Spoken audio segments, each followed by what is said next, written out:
Today we will be discussing how authors use historical events to create fiction works. So, for example, let's look at the event of 9/11, which happened on September 11th, 2001. And to look at this, we're going to use point of view. And as you know, there are three different types of point of view: first person, second person, and third person. Everything you'll need for this lesson can be found on this document right here. So the first thing we're going to look at is this quick presentation about point of view, just as an update as to what the three different types of point of view are. So again, looking at how authors use history to create fiction works, but we're looking specifically at point of view to do that. So if we look at first person point of view, just as a reminder, authors use words like I, me, my, and we, and the narrator in the text is typically the character. So the main character. So the main character is telling the story themselves, and they use words like I, me, my, we, and us. So there are some examples here. Let's read through this quick. About three things I was absolutely positive.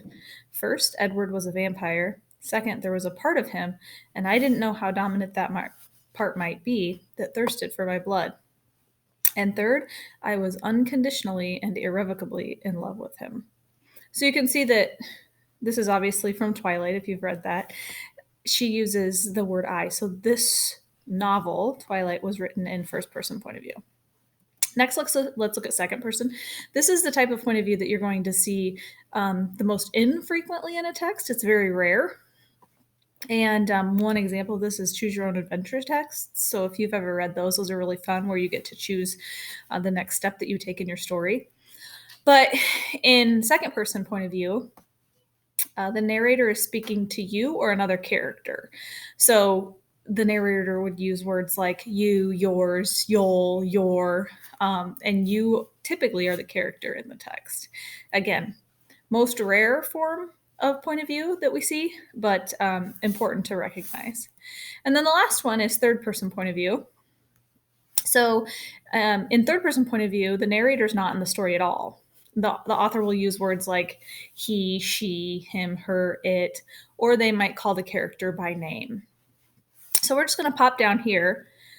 And this is an excerpt from a book called Among the Hidden, if you've read that.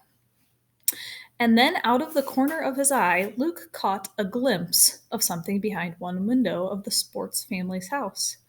A face in a house where two boys already lived. So you notice that we see the word Luke here. That would tell us that this is third person point of view. So what I want you to do today is look at how authors use point of view to create meaning in a text using a historical event to create a fiction work. So let's go back to this document here. And what you're going to do is first read the nonfiction article 9/11/2001. So we're going to build some background knowledge about 9/11 and what happened on that day historically before we can read a fiction work, because we need to know what happened historically in order to understand why the author chose to write in a certain point of view when they wrote fiction. So we'll click here, read the nonfiction article 9/11/2001. And I'd like you to read through this. You do not need to do the comprehension questions down here. So once you're done reading the text on page 4, you can just stop. As you're reading through it, try to recognize what point of view the author wrote this in.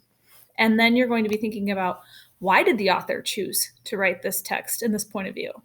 This is a nonfiction text. So again, we're building some historical knowledge and background of what happened in the event, because authors use history to write fiction.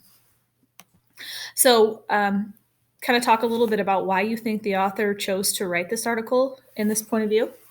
And then if it weren't written in this point of view, how might it be different?